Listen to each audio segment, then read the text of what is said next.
After the great flood, as the waters receded and the earth began to heal, Noah's family grew and flourished. Generations passed, and humanity multiplied, spreading out and exploring the new world. In time, a large group of people migrated to a wide, fertile plain in the land of Shinar. Here, they decided to settle. It was a time of remarkable unity. Everyone spoke the same language, shared the same words, and understood each other perfectly. This shared tongue created a powerful bond, a sense of collective identity. With one voice and one mind, they worked side by side, their efforts synchronized, their community thriving.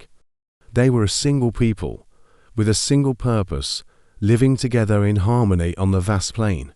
Living in Shinar, the people were resourceful and innovative. The land was rich in clay, but lacked stone for building.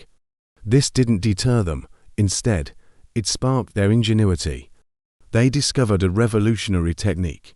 They could mold clay into uniform blocks and bake them in kilns until they were hard and durable. These baked bricks were stronger and more reliable than sun-dried mud. For mortar to bind the bricks, they found another natural resource, bitumen, or tar, which created a tough, waterproof seal. Armed with these new technologies, kiln-fired bricks and tar mortar, their ambitions soared. They were no longer limited by the materials nature provided. They could now engineer their environment, building structures more grand and enduring than anything they had ever imagined. This was the dawn of a new era of construction, and with it, a new era of human ambition. As their confidence grew, a bold idea began to circulate among the people. It started as a whisper, then grew into a collective declaration. "Come," they said to one another, "let us build ourselves a city, and a tower with its top in the heavens, and let us make a name for ourselves, lest we be dispersed over the face of the whole earth." This project was about more than just providing shelter or creating a landmark. It was a statement of power, a monument to their own greatness.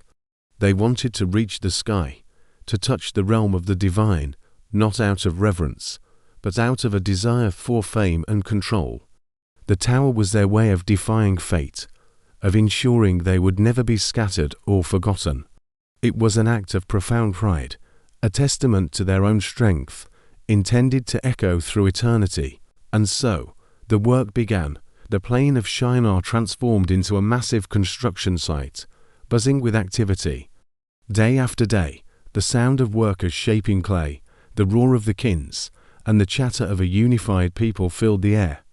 Brick by brick, layer by layer, the tower began its ascent.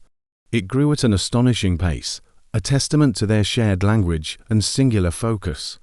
Soon, it dominated the horizon, casting a long shadow across the plain.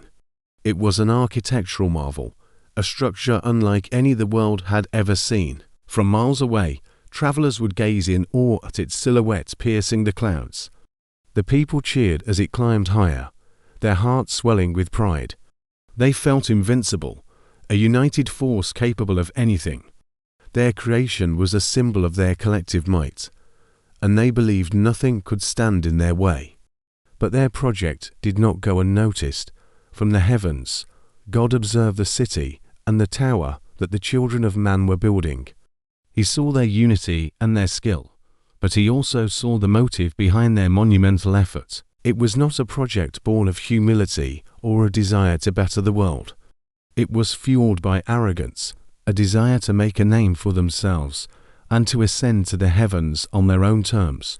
God recognized the danger in this unchecked ambition.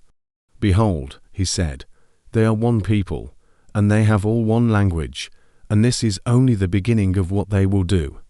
And now nothing that they propose to do will be impossible for them." This unity, when driven by pride, could lead humanity down a path of self-destruction, away from wisdom and reverence.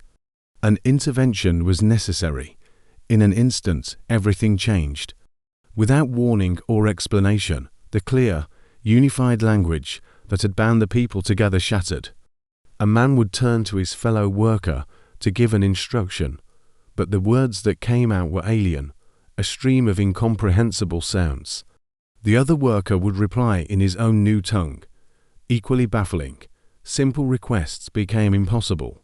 The fluid cooperation that had built the tower so quickly devolved into a cacophony of confusion. Frustration mounted. What was once a shared vision was now a source of deep division. Arguments erupted where there had once been agreement. The harmony was irrevocably broken, replaced by chaos and misunderstanding. The very tool that had enabled their great achievement, their language, had become the instrument of their downfall. The great project ground to a halt. The bustling construction site fell silent, save for the confused and angry shouts of people who could no longer understand one another. The rhythm of work was gone. Tools were dropped where they lay, half-finished walls were abandoned, and stacks of bricks sat unused, monuments to a dream that had crumbled. The tower stood incomplete, a stark and lonely spire against the sky. The people, now strangers to one another, began to drift apart. They sought out the few others who spoke as they did, forming small, isolated groups. The grand, unified society fractured, with their shared purpose lost. They had no reason to stay. Gathering their families and belongings, these new linguistic groups began to migrate away from the unfinished city, heading in different directions to start anew across the face of the earth.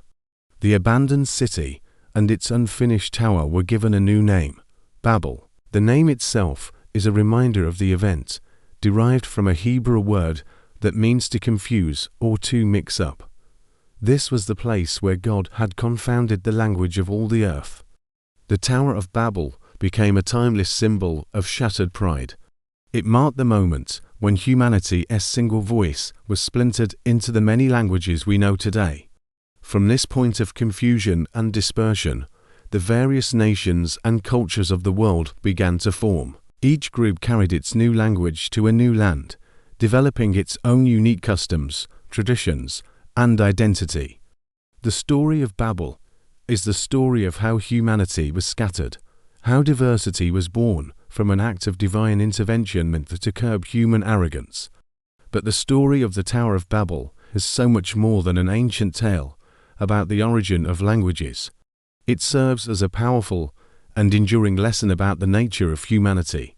It's a profound reminder of the delicate balance between unity and pride. It shows us that when people are united with a common purpose, their potential is nearly limitless. They can achieve incredible or inspiring things. However, the story also carries a crucial warning. When that unity is driven by arrogance, when the goal is self-glorification rather than the greater good, the result is not triumph, but confusion and collapse. Pride, the story teaches, is the foundation of our greatest follies. True, lasting achievement must be built on a foundation of humility and wisdom. And so, what is the ultimate takeaway from Babel? It is not that our differences are a punishment or a curse. In fact, the diversity of languages, cultures, and perspectives that resulted is one of humanity's greatest treasures. It fills the world with a rich tapestry of art, thought, and tradition. The true lesson is about the importance of humility in everything we do. It's a call to recognize that our strength comes not from making a name for ourselves, but from working together with respect for one another and for a purpose greater than our own egos. When we choose to build bridges of understanding across our differences, with humility as our guide, we can create something far more meaningful and lasting than any stone tower. We can build a world of peace, connection, and a shared future worth remembering for all the right reasons. Thank you so much for watching. If you found this story meaningful, please consider liking this video and subscribing to our channel for more content like this. We'll see you next time.